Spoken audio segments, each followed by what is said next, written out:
Good evening, everyone. I'm going to call to order this workshop meeting. Declaration of a quorum, we have 7 members present.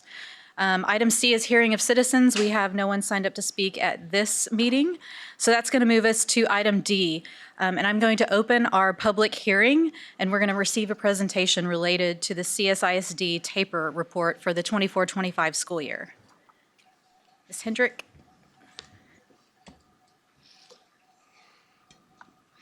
Good evening, Ms. Higgy and Dr. Harkrider, school board members. I'm here this evening for our public hearing on the Texas Academic Performance Report TAPER for 24-25. So it is from last year's data, and some of the data, as you'll see, is actually from 2 years ago. This report is an annual requirement. We're going to go over academic performance, some financial references, staff programs, as well as demographics.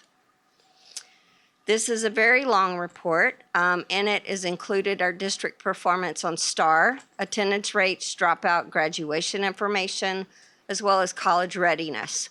We will also look at the district profile for student information, as well as demographics, staff information, and the programs that those students are in. In addition to TAPER, we are asked to reference our PEIMS financial standard reports, which Ms. Wilson has covered in multiple different sessions, as we're also looking ahead. Our district is an accredited district. Our campus performance objectives were shared at the September meeting with our campus improvement plans and that presentation. Our special education does meet requirements for their determination status. Report on violent and criminal incidents we've done. Student performance in post-secondary institutions, and as well as progress with House Bill 3 goals. For our House Bill 3 goals, you've seen that multiple times. That's grade 3 reading, grade 3 math, as well as CCMR. You've seen it multiple times, including big presentations in September, and we'll also kind of reference it this evening. So the components that we're going to cover tonight is we're going to go over STAR, the post-secondary readiness, staff and student demographics, and then where this information is shared publicly. Beginning with our STAR results. So we're just going to stay at the umbrella view. Grades 3 through 8 reading, and this is at the approaches passing level, and this is all STAR, including Spanish, English, STAR alternate 2 where applicable. You'll see that for each grade 3 through 8, we are above the state. State is in blue, College Station in red. Next, we go to 3 through 8 mathematics, again at the approaches level. You'll see once again that we are above the state in each area. Keep in mind that with our 7th graders, we have only about half of our students taking on grade level 7 due to our advanced mathematics program. Then we move to 5 and 8 science and grade 8 social studies, once again above the state in all areas. Then for STAR, we're going to finish up with the end of course. They take this test as they take the course. So in that Algebra 1, we do have multiple middle school students in those calculations. And once again, you'll see we're above the state. For post-secondary readiness, we have 1,005 students in the class of 2024. That is a year behind because we're still collecting data for the class of 2025. Our 4-year graduation rate was 95.9, well above the state. Our annual dropout rate, you have to reverse your mentality. You'd like a 0% dropout, where we're at 2% of high school students dropping out, while the state is at almost 6%. And then college, career, and military readiness. This is the class of 2024. We were at 71.7%, which is below the state. It's an area that this district has been working on. And in that entire time of effort that we put towards it, our indicators and what we can qualify for CCMR continue to change. And Then we move to advanced dual credit AP college readiness type indicators. For our advanced dual credit completion, we are a little below the state, but I want to move ahead to our AP graduates. Our AP graduates are very strong. You can see there we're well above the state with 34.7% of our graduates having some kind of AP credit when they graduate. 63% of our students are considered college ready. And again, those are the indicators in the accountability manual with the CCMR indicators. TSI graduates, we're pretty even with the state, but more of our students take SAT and ACT. We want to highlight our advanced program here at College Station ISD. It's an amazing program with 34% of our 11th and 12th graders having participated in some form of an AP exam. It's well above the state. I also broke it down into subjects so you can see by subject what our percentages are of those students participating. And the highlight for me is that 86.1% of those students who take an AP exam for College Station ISD meet the criteria. An excellent passing rate, well above the state. For SAT and ACT participation, we have 65% of the students who have taken SAT. We give those on the campus levels. They register for them, with 64% of them at or above criteria, which is well above the state. Our average score for the SAT also well above the state, and ACT as well. Then we're going to move to staff and student profiles. As of snapshot of October 24, we have 14,268 students enrolled. Our overall attendance rate for 23-24 was 95%. This was our student population of those 14 plus students by race ethnicity. See each of the categories in percentage.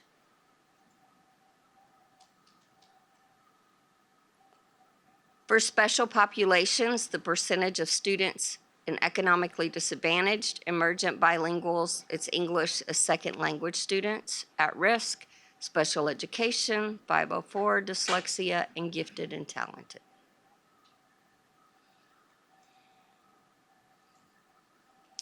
Now we're going to move to staff. For 24-25, we had 2,060 staff members, and you can see the breakdown of teachers and other roles within the district there.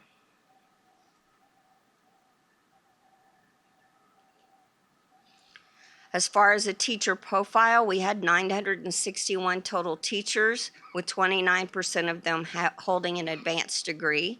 As far as their years of experience, it's broken down here by their years experience, as well as our turnover rate.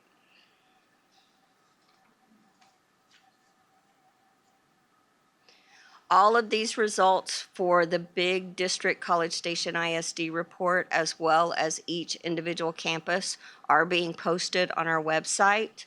The reports just came in December 18th, so that's a lot of downloading and uploading. The district report is there, and we're in the process. They could be there anytime tonight, but they'll be there. With that, I will take any public comment or questions. I can't recall on CCMR, is some of that data hard to track because it's after they leave, or is this just the metrics that we are able to capture? That is a great question because a lot of it is after the fact. And so like our class of 2025 that graduated back in May, we are still collecting data on as far as college readiness and where they go. There's a level 1 or 2 that the college can give them when they enroll, which we don't know till way after the fact.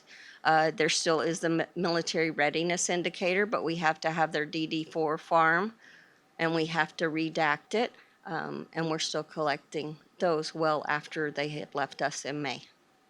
So I would imagine it's difficult to track all of that when they're no longer part of the district.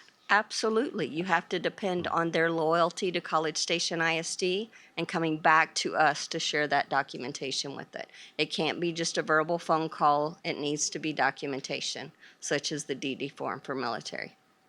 I can tell you from experience, those are a giant pain to acquire. Yes, sir, they are. Can I ask another quick question along those lines? Because one of the areas we're below the state is some of the dual credit programs, and maybe on some of the.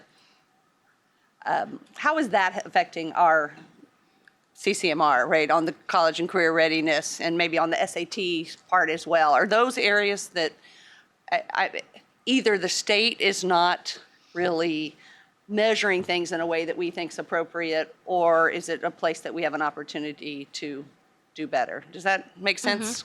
And you have to remember with CCMR, you have a student that has 11 opportunities for us to get credit for, but so many of those students get areas of multiple credit, multiple indicators. We don't give bonus credit for them. We've been more heavy here historically with College Station with AP courses than dual credit. This last year, we added, Tiffany, we had 2 different dual credit courses this last year. Yeah. So we are continuing to work with Blend on potential other offerings for kids. Which would be one of those 11 things that would help with college. Could, and it just gives kids other options that maybe are a little concerned about taking AP to pass the test versus taking dual credit and getting credit for the course, not just on one test. Yeah.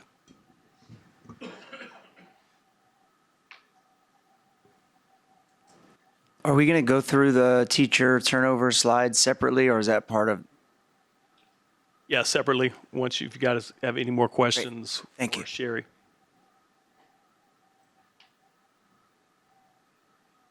I will say thank you. Like you mentioned, these reports there's so much information when you look at those blue and white pieces of paper, but have it, I don't know if they help you put that in this summary or if you do all this work, but it helps so much to have it, summarized like this. Okay. So, thank you. You're welcome. Anything else? Any other questions from the board? All right, I'm going to close this public hearing.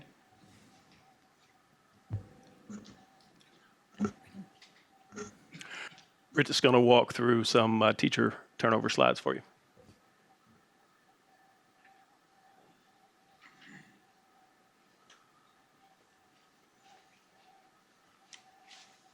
Okay, good evening, Dr. Harkrider, Ms. Iggy, the board. We do have some slides to show you guys, I think. What just happened? There we go. All right, so looking at teacher turnover, so just to kind of give an overview of what these terms mean. Teacher turnover, of course, are the number of teachers that are no longer employed in the district compared to the previous year, whereas retention is the number of teachers who remain in the district.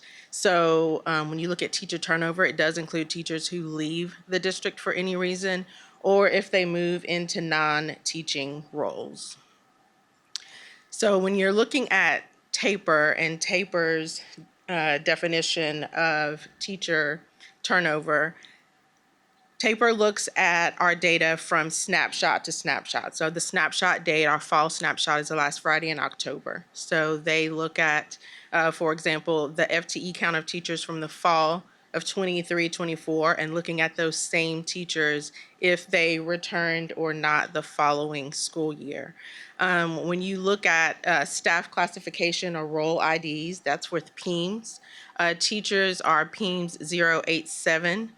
For whatever reason, TAPER also includes role ID 047, which is substitutes, more in line with the permanent or long-term sub, and we do not count that in as a district when we are looking at turnover. We also, when we are calculating our turnover, don't include retirees. So this just gives an overview of teacher turnover from year to year. If I could bring everyone's attention, really kind of looking at the standout is COVID 2020, 2021. So looking at the last 4 years, if you take a look at this, you can see our turnover rate.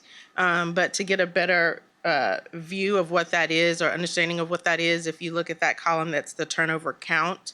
It shows you the number of teachers who left the district or changed assignments in those respective years. So you can see 2021, 22, 140 teachers.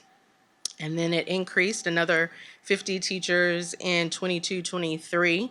And then in 23, 24, there was actually a decrease in the number of teachers. It went down to 177. And then this last school year, 195. I don't know what the 0.7 is. I don't know what 0.7 of a person is, but you can see how it increased in 24, 25.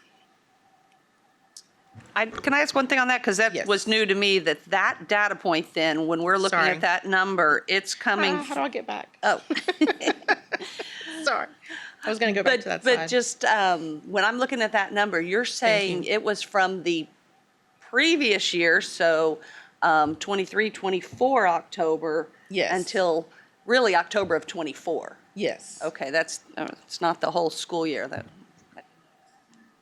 So it's from snapshot date to snapshot date, which is when all of that PEMS data is collected by the state from every district.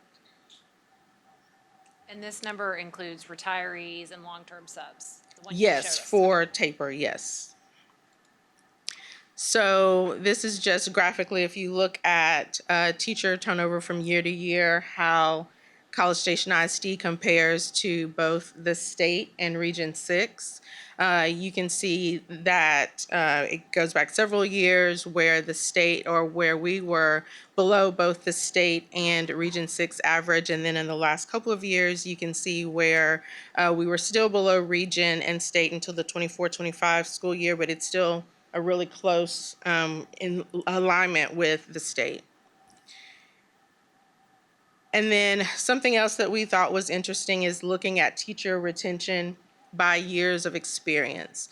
So if you look, green is our teachers who enter the profession and leave within 1 year, as compared to our more veteran teachers. If you start to look at the purple and that kind of gold above that or tan, our teachers, our more veteran teachers historically stay in the profession longer. And we talk about if a teacher can make it past the first 5 years, then you've got them. And we can definitely see that one of the areas that we have to look at is how we retain those new teachers coming in, whether that be the support they get on the campus level at that first year. And I think for us, a lot of it is making sure that that support goes beyond just that first year that they are in the classroom. I was sharing with Cabinet that one of the questions that we get overwhelmingly when we go to job fairs, and it doesn't matter what university we're at, you're going over and over again, we answer the question of what supports are in place in the district for first-year teachers. So you're looking at mentoring, having instructional coaches on campus. But in our current climate, I think we have to go beyond just having mentor support. When you start to think about mental health issues, and that's very prevalent, we have to look at how we're going to provide support beyond just how do I plan a lesson, how do I deal with classroom management, but providing support in addition to that on just how to manage the day-to-day. So that's year over year. And then this shows our district-wide average overlaid with that years of experience. So any questions? You mentioned long-term subs, and I don't know if you know the numbers. Is a large percent of them retired teachers, former teachers, or That is are long-term subs? Yeah, I know a lot of teachers will sometimes get the itch and want to come back and sub. We do have a good number of our sub pool are teachers who have retired who will come back and sub. Most of them, though, don't enter into long-term sub because that once they get beyond 20 days, it could impact their after retirement pay, so they can't exceed a certain limit. But we do have several retirees who come back and sub in the Or district. the long-term, what, and I'm asking out of ignorance, are long-term subs made up of everything? You got aspiring teachers and people who are looking for work, or I'm just curious. Yes. Yeah, all the Yes. above. Yeah, that would be an inconsistent number too. Like you may pick up a long-term sub for a teacher who's having a baby, and then next year you may work, and there may not be a long-term sub available that you get into, and so you're eliminated out of that number if that's the case. And so the state says long-term subs and retirees don't matter in retention, it's all the same. Yes, they count those.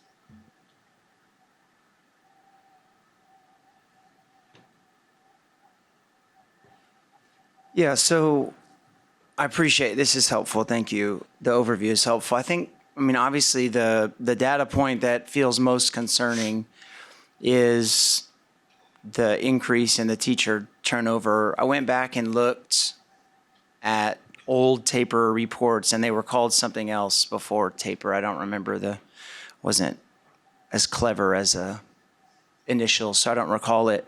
But this was the first year since 2010, so the first year in 15 years that our turnover was higher than the state average.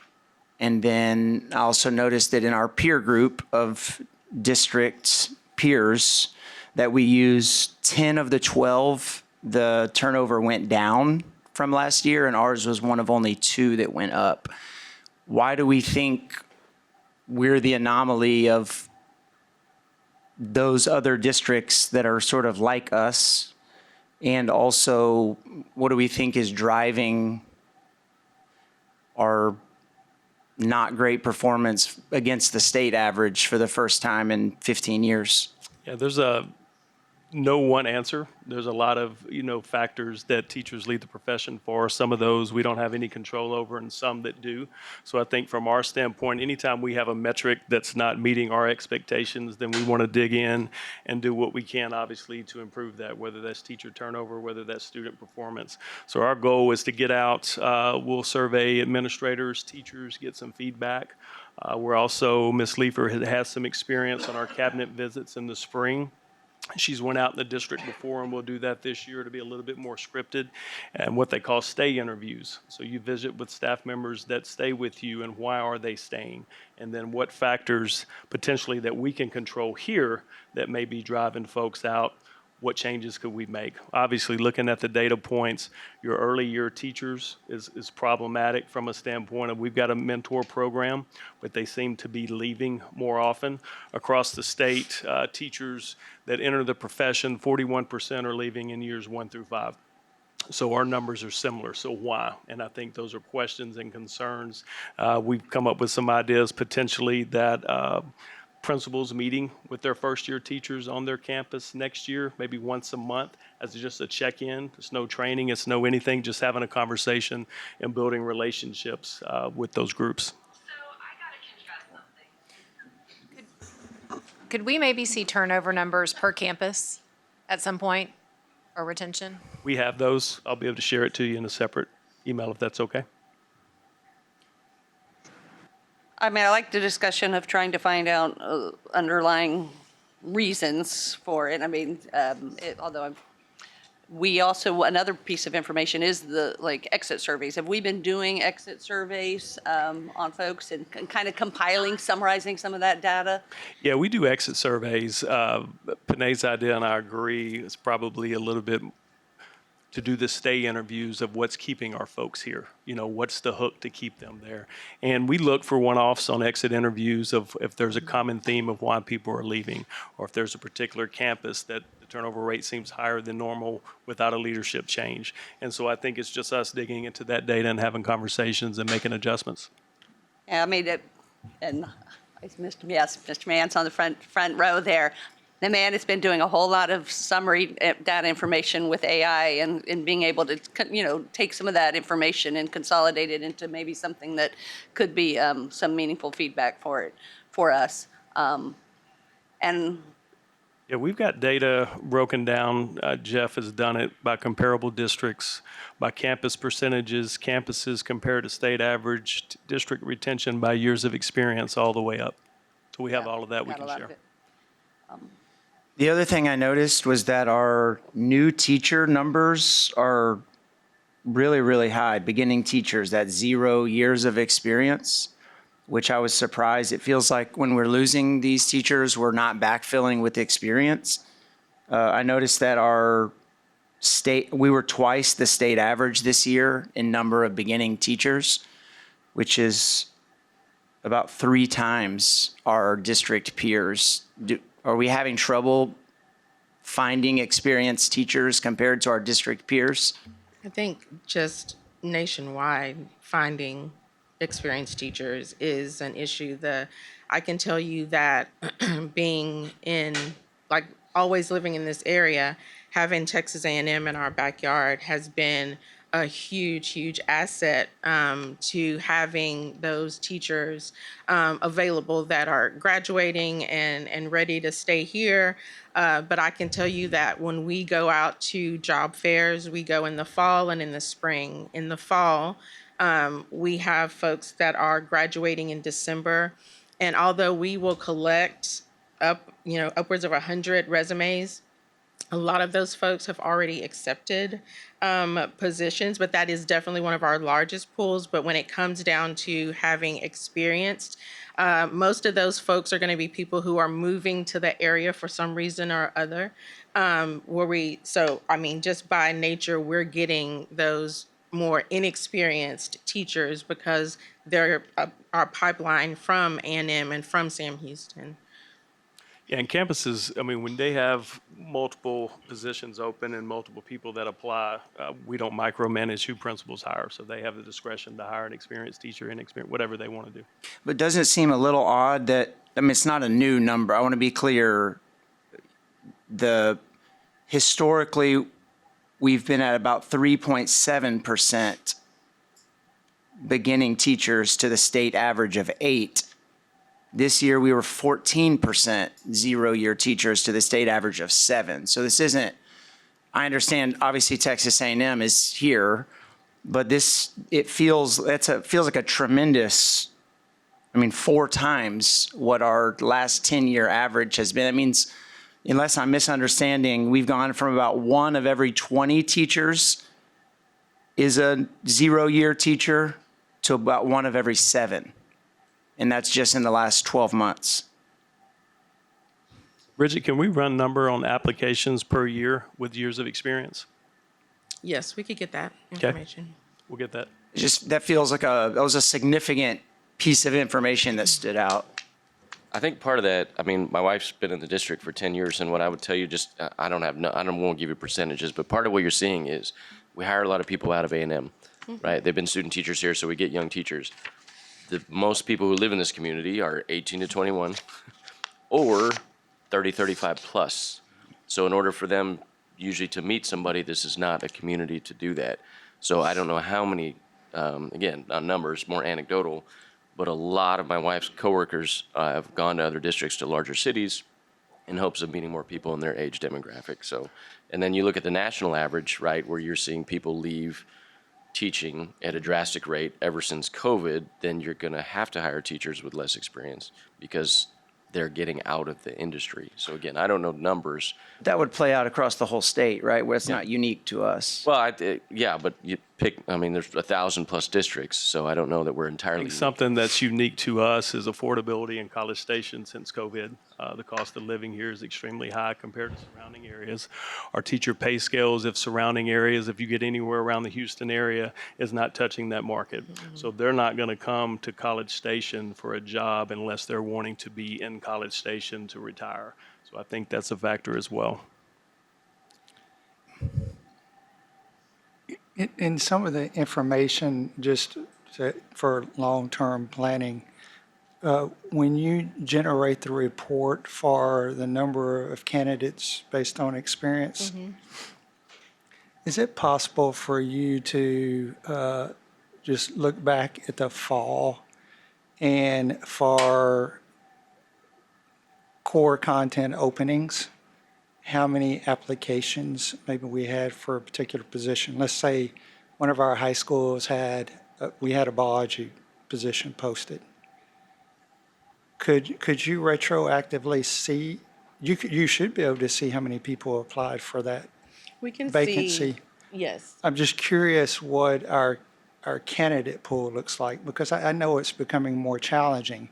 I'm just curious, since we're having this conversation, if that might be a piece of information that would benefit some of our efforts, or focus some efforts also. And I think Dr. Harkrider touched on one of the challenging things that not a lot of people like to talk about is classroom behavior since COVID, of what we're seeing with kids and how they react to social interactions and driving maybe young, inexperienced teachers who aren't ready for that. Maybe they were great in school, but getting in the classroom is a whole different experience. And I think that's a genuine challenge for teachers. As my wife will say, it is the most rewarding job she's ever had. It's also the most challenging job she's ever had.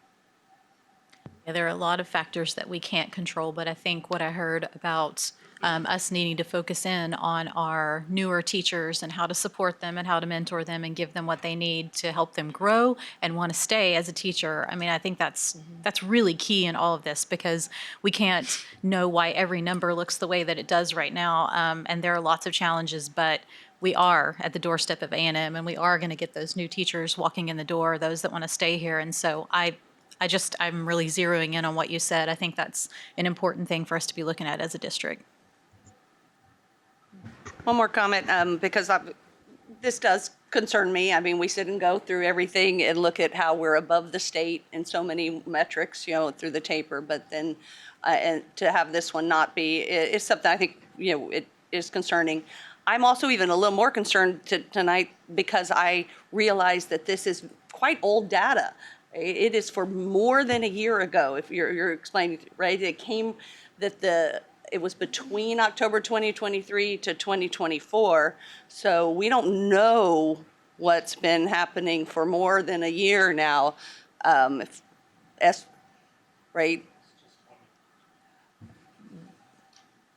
why I was clarifying with the retention part specifically, even though even though we're saying 24, 25, the taper report is measuring from a snapshot of October of 23. So it's 2020, that example was 2023. I think maybe that's, Say it again. but I think the example that I was talking about when I was looking at the definition, but our taper, like the percentage that you see, was looking at the number of teachers in October of 2024, and then what number of those same teachers were in our district this past October 2025. Okay, so this taper has June, it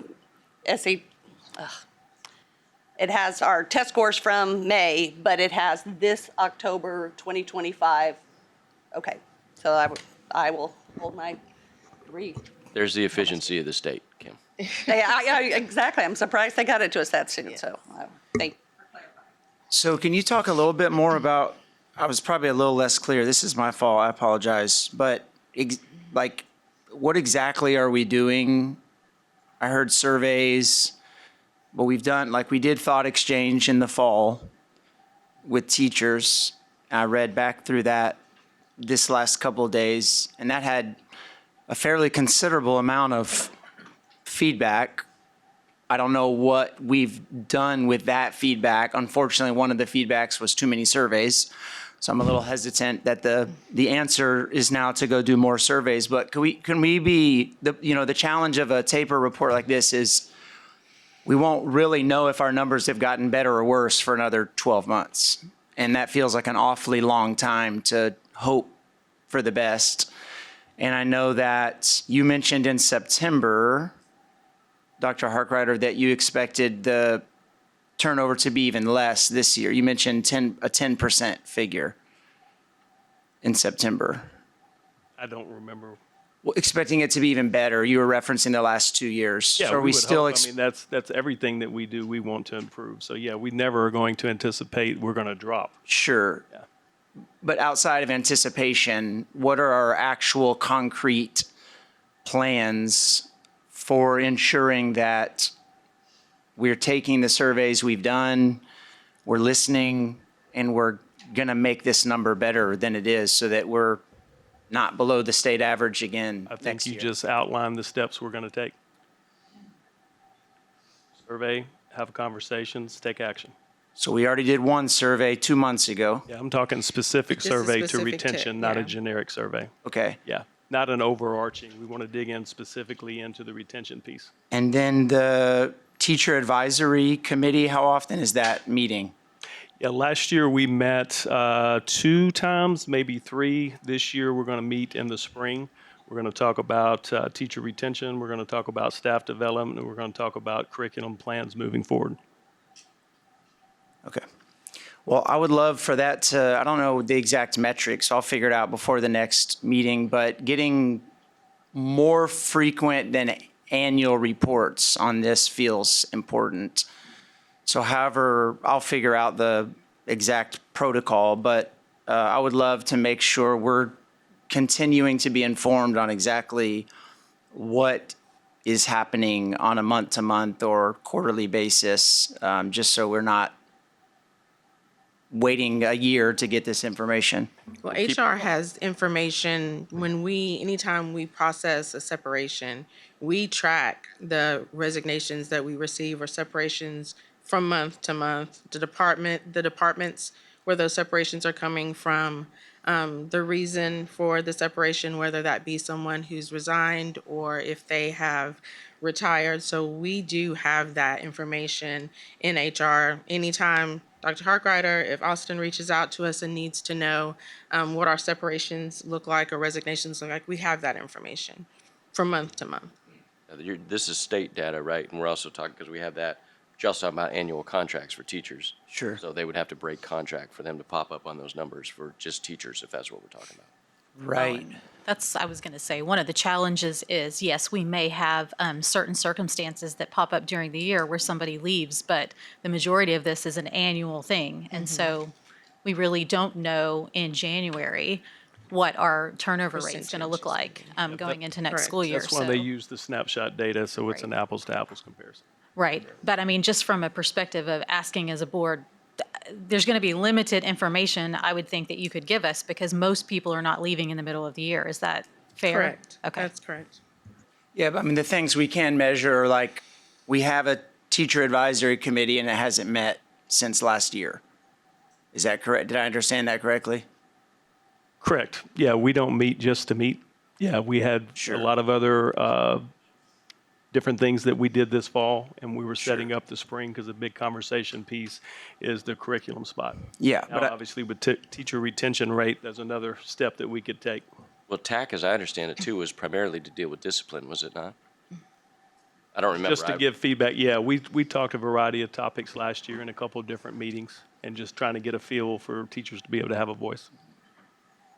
Also, you mentioned surveys. The new platform we have is so much more robust than the surveys we've been doing in the past. And it is going to provide us with takes the data and gives us some plans and what to do with it. So I think we have a more powerful tool to capture information like you're wanting from teachers and to see the why. yeah, and I mean, I read through the Thought Exchange survey from November and it's a ton of great information. I think the challenge is what are we doing with that information? How are we using it to move forward? I mean, one of the key, things that came out of that was that we had lumped campus admin and central office together. I think we talked about that a couple of board meetings ago. And that was a theme throughout the AI summary on each of the questions on Thought Exchange. The last thing I'll say is it's probably annoying maybe to people, but I don't think we can overstate why it matters when turnover rate is relative to the state, the worst it's been in 15 years, why it's important now to listen to teachers. I mean, on that Thought Exchange, listen to them even more than we have. On the Thought Exchange, the question that we did the worst on was the district and school leadership involving staff in meaningful decision-making processes. So only 39% of teachers agreed or strongly agreed that that was the case. And so I think there's clear evidence across the various numbers that we have that teachers probably aren't feeling like they're part of these important conversations. And so it's great to talk to them and do exit interviews, and it's great to do stay interviews. But it's going to be important that we are doing something, because otherwise I'm afraid we'll be having the same conversation in a year. Chris, to answer your question about what we're doing with the thought exchange survey that was conducted in the fall, if you recall, when we presented that information, the strategy district-wide that is then taken down to the campus level is to do a general district survey, push into the campuses. And so Melanie and I have met with, I think, almost all of the principals on their specific campus data to dig into asking those follow-up questions. You mentioned talking about the difference between district and campus admin decision-making processes and how to understand that. Those are all details that we're working out directly with the campus leaders who are closest to those teachers. And so that's the process that's being moved forward with that data. Now, does it happen open in the public all the time? No, but it is that process that was presented originally is currently moving forward. All those principles are being charged and encouraged and supported by the communications department to do at least one of those exchanges that we showed you, to ask a follow-up question, work with our guiding coalitions to try to understand their specific campus data, try to understand how to increase the survey participation.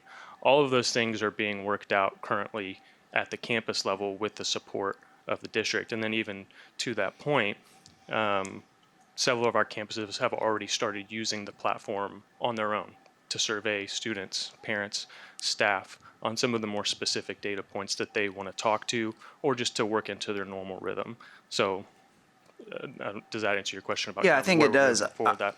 I think so, yeah. I mean, using thought exchange for those kind of follow-ups feels like a way to not have to wait for a year to get that feedback loop from turnover. So that's a perfect example of, being able to ask those questions. I thought the AI summary was very clear in places where there was some opportunities, but we have to actually follow up and get clarity on what those opportunities are, and then report back so that we see that we're either making headway, people are feeling more heard, they are feeling more valued. It feels hard to recognize exactly what it is that's happening without clearer data, which I know is what we're seeking. Yeah. But I did feel like if anyone wants to go, I mean, those are all online, right? Anyone that's watching this or listening can go read through those. But I mean, I thought those were pretty telling on some of the gaps we have, even without some of the specificity of the questions. I still thought the AI summary was pretty clear from where people probably filled in the blank. I think I can speak for all of us when I say that not a single one of us are wanting any of our educators to leave the district or quit teaching, right? And it's important for us to retain those teachers because it's pertinent to not only the families and the students, but our community as a whole. So it sounds like we're digging and we're using the right programs to get the data and the whys, but now it's tackling the solutions. And I think Austin said it right when he said, we're not going to see all of that all the time. And the public's not going to see that all the time because sometimes that's a campus thing that has to be worked out. And then I think it gets up to the district when it needs to follow the chain of command. I was just going to say that I think we have a lot of really hardworking teachers and administrators and staff throughout this district. And as we look at numbers, sometimes it's hard, right? And sometimes there is a year where a number doesn't go the way that we would like for it to, but there's always so many factors that are a part of that. When I look at the fact that we're, I mean, historically, yes, we've been below the state average. We've been below the Region 6 average. So I would just like to put a little bit out there that there's still a lot of great things that have been happening in this district. And I would like to say, let's just consider that when we're talking about wanting good data, this data right here, as Ms. Cooper has just described to us, it includes a lot of things that we can't really put in there as like, hey, this is good data because it includes things like long-term subs. It includes like our retirees. And so I know that I would be more concerned at looking at a different turnover rate, like that is actually calculated by our district, that's actually showing us, are our teachers still here? Are they here, but they've moved into a different position?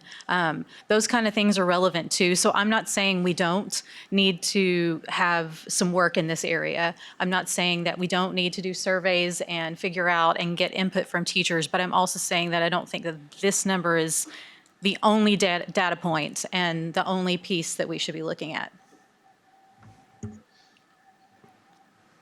Y'all are not gonna like this, but can you scroll up to slide 2? Because I am still confused on the time period of this.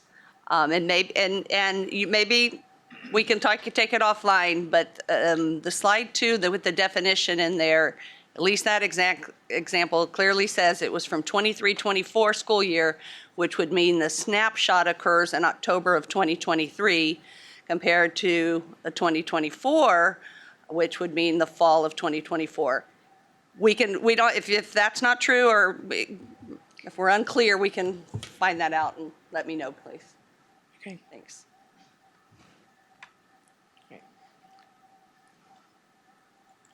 Just one more item and we can close.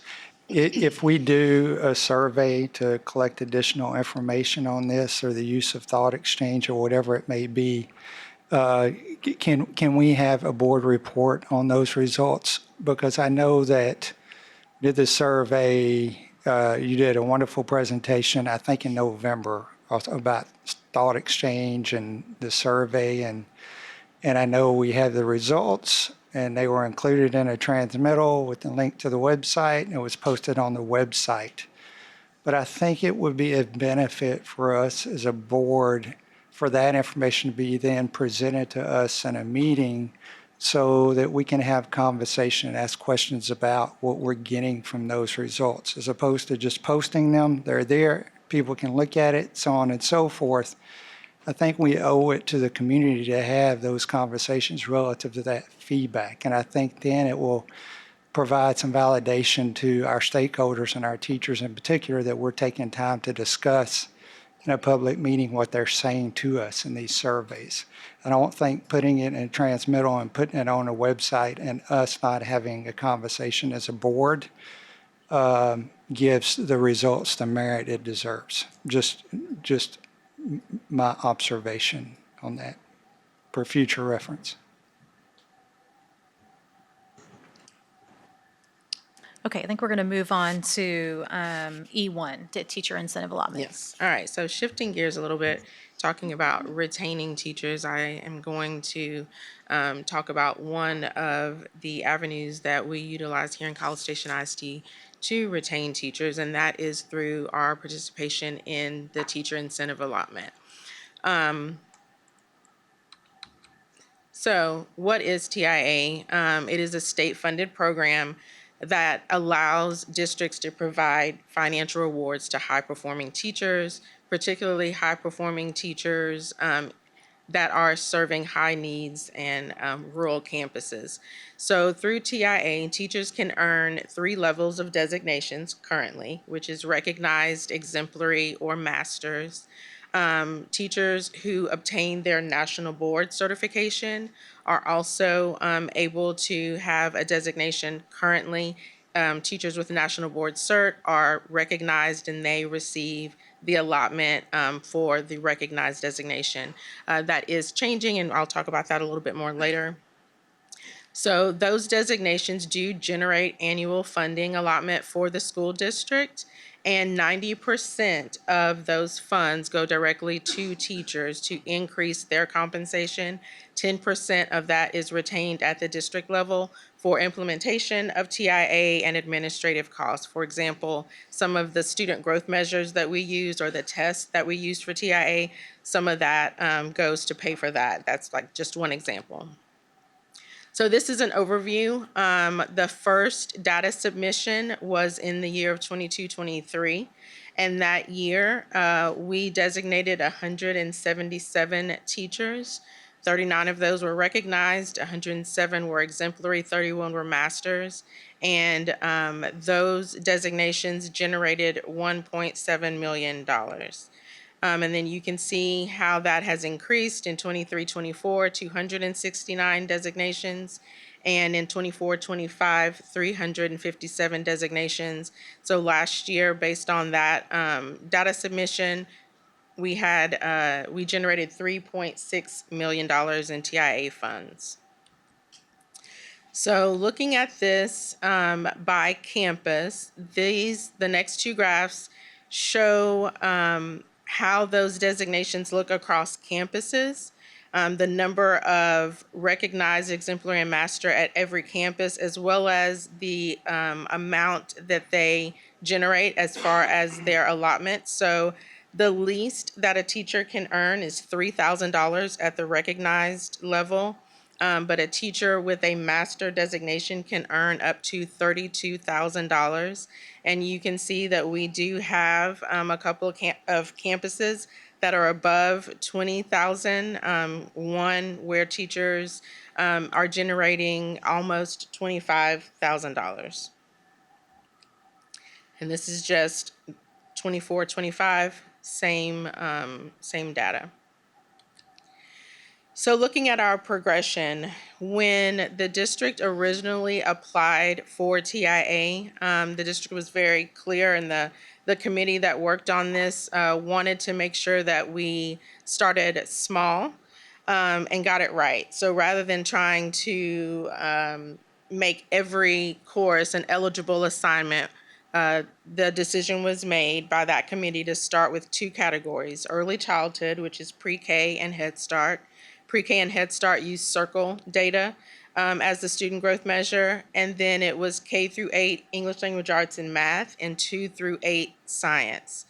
So we submit data in October, and then in the spring, every year, the district has the opportunity to submit an expansion and modification application.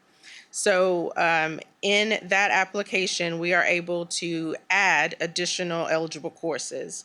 So in 2023, we were able to add biology, 5 through 8 social studies and U.S. history, Algebra 1, English 1 and English 2, and then a number of CTE and fine arts courses. So Algebra 1, English 1 and English 2, that first year, we utilized the end of course data and compared it to STAR for the previous year. After doing that for 1 year and knowing that we had MAP test, which MAP is the assessment that we use for a number of our courses, we did switch over to MAP for Algebra 1, English 1, and English 2, and we're able to add additional courses. So as you can see in 2024, we are now up to 6 categories, all English at the high school level, Algebra 1 and 2, and Geometry. There are a number of social studies courses in Category 3. Category 3 is our student growth measure. There is locally developed assessments. Our content coordinator develops assessments, field tests those assessments, or pilots them for a year before we add them to our application. We were able to add additional CTE courses. Originally, we used precision exams, which are exams that students are able to earn certifications, but there was a limit to the number of courses that there were precision exams for. So Kevin Ross and Sheridan Clinkscales went out and searched and found ICEV, and those, it provided additional courses or additional tests for CTE courses. And then in Category 6 for fine arts, there's now opportunity for basically all fine arts teachers to earn or to be eligible for teacher incentive allotment. So what's next? Because we want as many teachers to be able to earn a designation and that extra allotment as possible. And so possible expansions that we are looking at in athletics, we're looking at PE. Additional secondary sciences, chemistry is a big one. We're looking at ESL at the secondary level, and then languages other than English. The biggest challenge for these courses is having the student growth measure. So having the test that you can use to measure student growth. MAP is not available for these courses, and so we are researching other measures. For example, TEKS Ready is one of the ones that we are looking at. The challenge that we're having right now is that the TEKS Ready tests would have to be imported into our current system, which is Performance Matters, and it's making sure that we are able to select a student growth measure that is going to be able to fit with the platforms that we use when it comes down to disaggregating all of the data. But we are continuing to expand each year. With House Bill 2, there came some changes with TIA. So some of the key changes are noted here. So starting this year, there's an increase in the support that TEA provides to districts with implementing TIA, as well as regional support. So we have a dedicated person at Region 6 that we can reach out to at any time if we need any assistance with anything dealing with TIA. There's also now something called Enhanced TIA that I'll talk about in just a moment. And then now there is also more SBEC, State Board of Education, is reviewing national board certification and what that looks like as it pertains to teacher incentive allotment. And then starting next year in 26-27, we now have 3 designation levels. Starting in 26-27, there will be 4. There's a 4th level now acknowledged. So right now you have to, your overall TIA score, a teacher's overall TIA score has to be 3.7 to earn a recognized designation. With the addition of acknowledged, a teacher's overall score of 3.5 would allow them to earn a designation. There's going to be an increase in the allotment payouts. And then once a teacher earns a designation, that designation lasts for 5 years unless they earn a higher designation. So if a teacher earns a master designation, they keep that designation for 5 years. So our first year cohort, those designations will expire in July of 2027. The original TIA rules was that during that 4th year, you would have the opportunity to have your data submitted that following fall to renew your designation or to earn another designation. They have changed that now only for teachers who have a master designation. There's an opportunity for early renewal. So those teachers, if they earn or if their overall score is at the master level, their 5-year clock will start over 1 year early. So enhanced TIA, sorry. So districts can now earn an enhanced TIA designation. To earn an enhanced TIA designation, districts have to build an evaluation system and a compensation plan for both teachers and principals. So for a district to be enhanced TIA, it's not only teachers who will be awarded an incentive. The incentive would also be awarded to principals and assistant principals. In order to do that, though, one caveat is that 100% of your assignments have to be eligible teaching assignments. The other is that your compensation plan has to change from we have a step compensation plan. It would have to change to a compensation plan that's based on performance instead of years of service, so performance-based pay. Those districts, though, who are an enhanced TIA district are able to retain an additional 10% of those funds to support the new system. And then finally, I'll just share our latest submission. So we were able to submit 256 new proposed designations to TIA, and you can see the breakdown there. 157 of those are teachers who did not have a designation previously. So this is their first designation, and then 99 are teachers who held a designation of either recognized or exemplary who have now earned a higher designation. We will not learn, well, we should learn in the next few weeks. It's usually end of January, beginning of February, when we learn if our application was accepted. And then later in the spring, in mid-April, is when that funding map goes out that shows the allotment that is generated by each campus in the district. And that just talks about the number of CSISD teachers who have a current or a proposed designation, 487. So almost half of our teachers have a designation or have been submitted for a proposed designation. Okay, any questions? That's awesome that half of our teachers are able to take advantage of that. And I also like that we're adding more eligible teachers.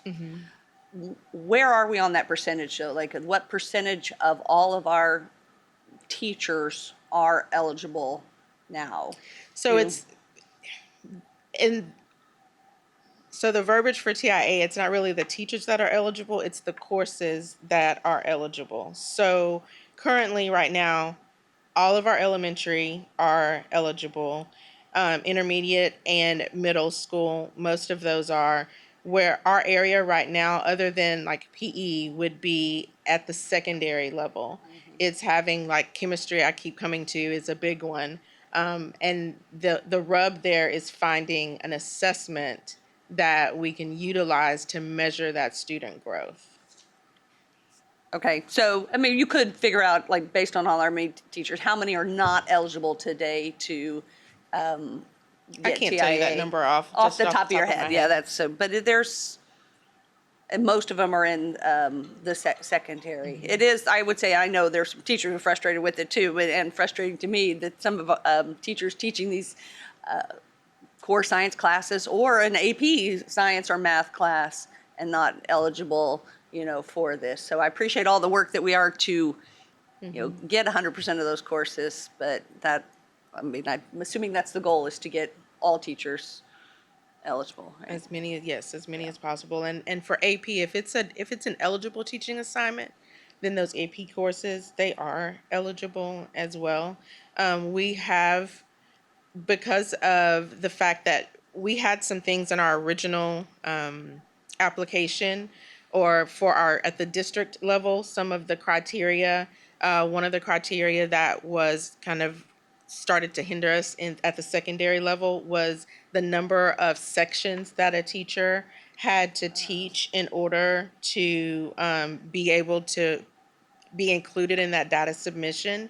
And so what we have decided now is that if you are in an eligible teaching assignment and you teach at least 10 students, your data will be included, because what was starting to happen because of scheduling, when you think of PLCs and different things like that, you could have a teacher who was teaching 2 sections of Algebra 1, but 3 sections of a course that wasn't eligible. And that teacher, if they did not have at least 3 sections of that eligible assignment, their data wasn't included. And so now if you are in an eligible teaching assignment, your data will be included. Oh, that's wonderful. That should add some more too. That's fantastic. And my other question is you mentioned the total number, like if you're a master, I know it's somewhat based on if we're rural or so forth. Do we have teachers who are getting an extra 32? What's the highest for college? The highest for us is between 20 and 25,000. Okay. Just off the top of my head, thinking about looking at, there's a system called SCOMS where all of that data is. We have teachers at a particular campus who are earning $23,000 additional. That's fantastic. And that's all state money, right? That's Yes, not local. So it's not local. It's all state. And we had state had the first TIA conference last summer. And Commissioner Morath was there, and that was one of the questions from the panel was how long can this be sustained? Because there has been definitely some concern that this will go away. And so based on what we are told, this is not going away, and they're actively trying to increase the amount that can be allotted to teachers. So when this started, this was legislators, my opinion, wanting to say that we could pay teachers $100 grand, right? Yes, So- it was giving them a six-figure salary. Right, so, yes, but it was also government math, so when they rolled it out, they said, okay, who's eligible, right, and who's not? Yes. And it was based on growth of how you did with your students, correct? Mm-hmm. You mentioned rural, so there's an emphasis on that. So if you're teaching on-level students, it is typically easier to show growth with on-level, right? Wouldn't you agree? Versus advanced. So it can be, for better or worse, what not the teacher's fault, but a bit of gaming the system. If you teach on-level compared to advanced, it would be harder to do. And because it was government math and we rolled it out and we said, go figure it out, every district was basically told, go figure it out, right? yes, correct. And we started small, which I understand, but we also excluded a lot of teachers in that process. Mm-hmm. And so I commend the fact that we've now over 350, whatever, doubled in a couple years, $3.7 million in earnings that they are eligible to make. Mm-hmm. I commend you guys. When we interviewed Dr. Heichreiter and every candidate, I specifically asked about teacher incentive allotment. And I want to thank you for tackling this giant bear to, again, dealing with government math and who's eligible and who's not, to get now K through 12 eligible, CTE eligible, fine arts eligible. It's not just core classes. So thank you for tackling that. Thank you for taking this on so that our teachers can make more money. I know it's a challenge. My own wife dealt with it of trying to get that math of who's eligible and who's not. But thank you guys for tackling this and making sure that our teachers can make more money and take advantage of this opportunity. So thank you. I think Coop said this year's number is closer to 500 teachers. It's right below 500. Yes. Exactly what I was going to say. So thank you so much for your work on this. Absolutely. Okay, I think next up we have Kevin Ross.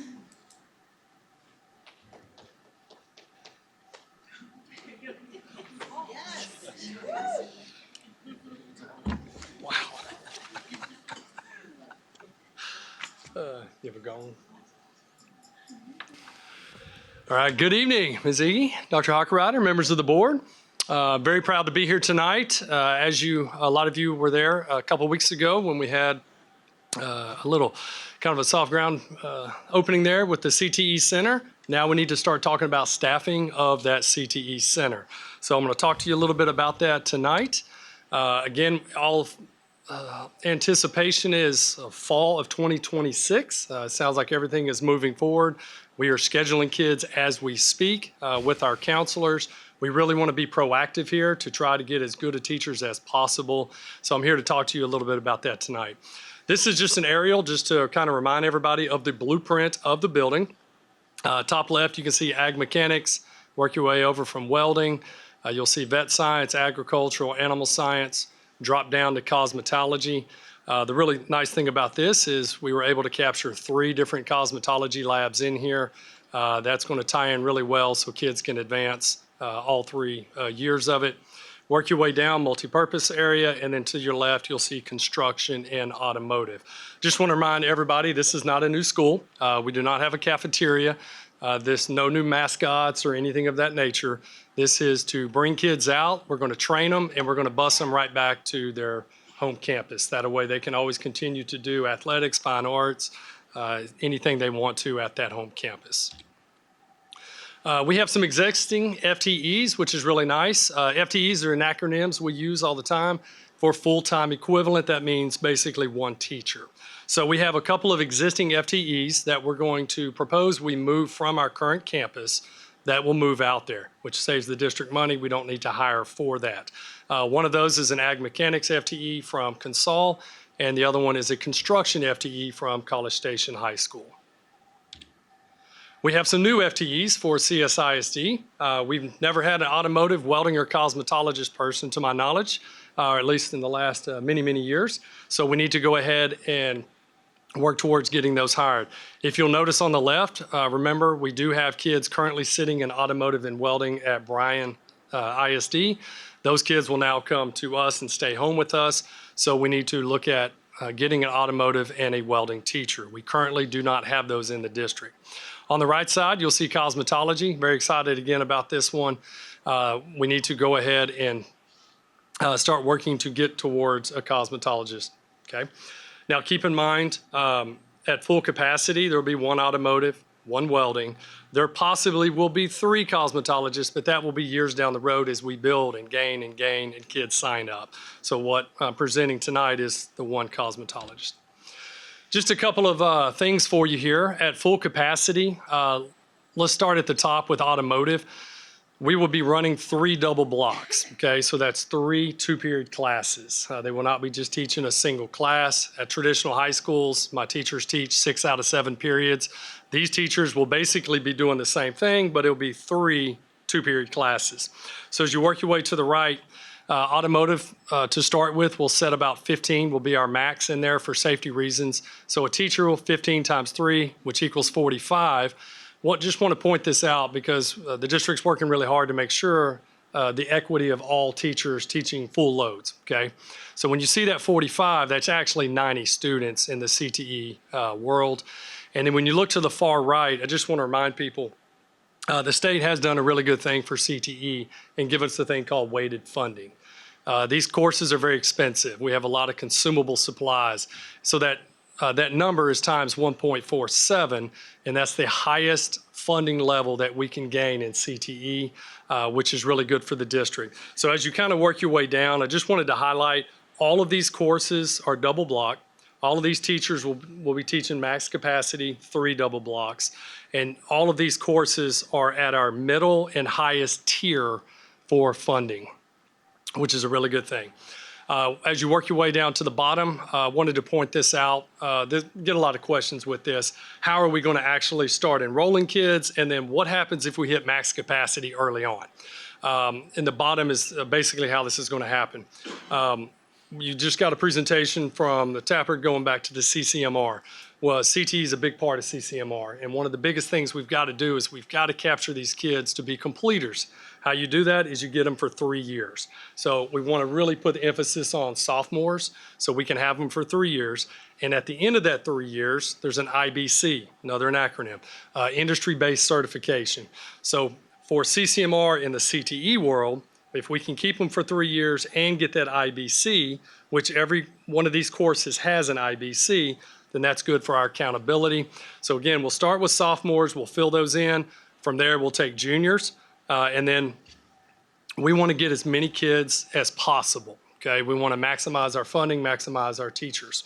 So we will take first-time seniors, even though they won't be a completer, that's okay. Even though they won't have an IBC, that's okay. They're going to get some real-world hands-on experience before they graduate, and maybe they want to get into the trades when they graduate. So that's how we will get students involved. Couple of other things that we have going on out there right now. We are currently using a portable building with 2 classrooms, and that's where we're teaching wildlife, range and ecology, practicum and ag, livestock, and our vet science courses. We're currently using 3 different CTE teachers, 1 from Consol and 2 from College Station High School. They are ag teachers. We've been doing this now. This will be our 2nd year. It's going well. It's what we call a floater. They drive out there, they teach for a couple classes, then they go back to their home campus to finish out their day. We will more than likely continue this process. We're not looking for any more ag teachers. We have enough, but I just wanted to point that out. So they'll physically leave the portable and enter the building now, and we'll continue teaching that way. Overall, the CTE center staffing needs, like I said, there's no cafeterias, there's no things that you see at a traditional campus. We'll have CTE teachers at full capacity. We will have a nurse, we'll have a security guard, and we'll have a custodian. Our security guard will be one of those through TNT security guard, not the Brazos County. And we already have a custodian that kind of floats out there. We would then hopefully get them as full-time. With that, I would love to entertain any questions you have.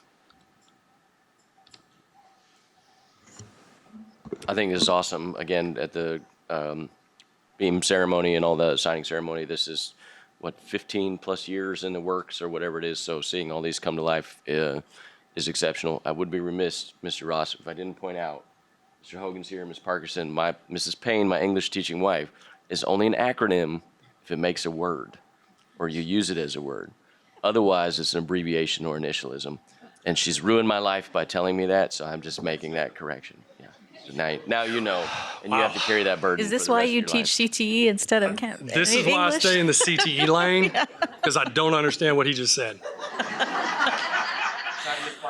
Well, Yes. we are really thankful to have you doing CTE. This is exciting.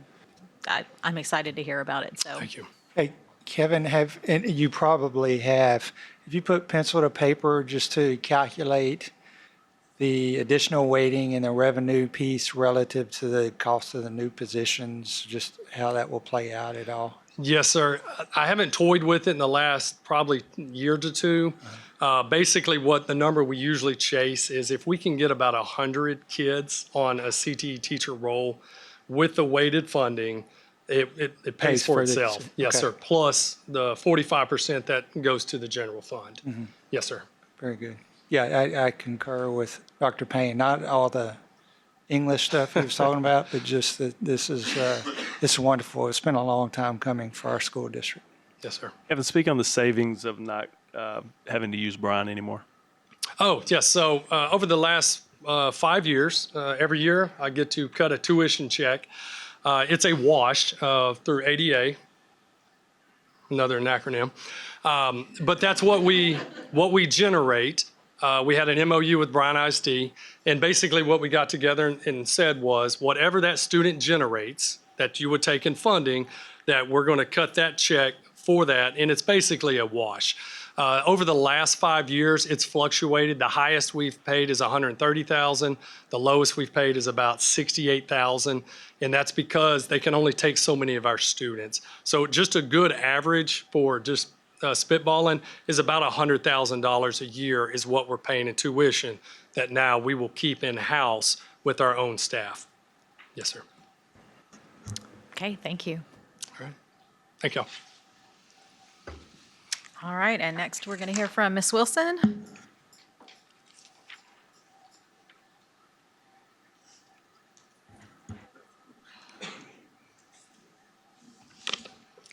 Good evening, Ms. Iggy, Board of Trustees. I want to take just a moment to talk to you about something that we would like to bring to you tonight about the District of Innovation.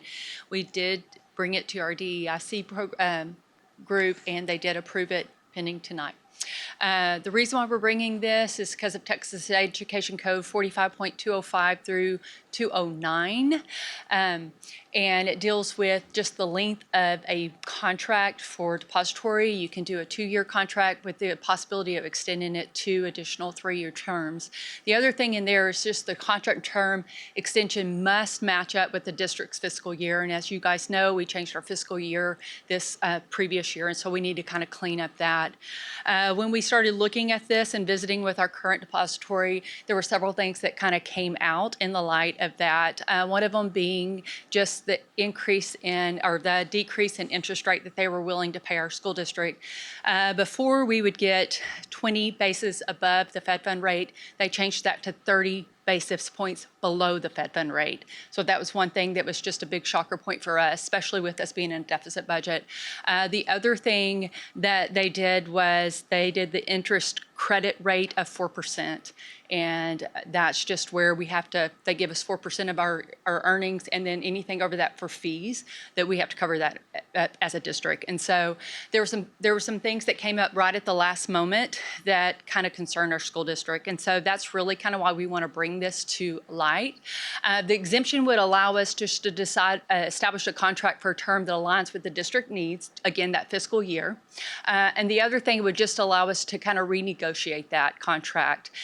So we would like to put it, we actually have it on the, I call it on the street right now. We have visited with a lot of banks. We've had sit-down meetings with a lot of banks. There are a lot of banks interested in doing business with our school district, and I think just the competition there is very beneficial because we really, we have to look at every piece of revenue that we can possibly look at to bring in savings to our school district. And so that's one of the things that we've kind of been set on. So this would allow us to try to do a 3-year contract with a bank and get us back on that TEA every 2-year contract and align us with our fiscal year. And then at the same time, we're in the process of doing a update to our software system. I found out today we've been with eSchool and eFinance since 1998, I think I was told, 1997. And so we're in the process of updating our software program. And this will allow us to spend a lot of time with the new software and the new bank and just look at efficiencies. And so one of the things that kind of shines out to me as being new to the district is we currently have 44 bank accounts at our school district, and we have to pay a fee on every one of those bank accounts, and then we have to pay fraud stopper fees. And so we're really taking a deep dive into those numbers just to see if we can draw that back and save money. That kind of goes with that earned income credit. And then we would do a competitive bid, hopefully that we would see some competition come to. We had 3. We even did a pre-bid.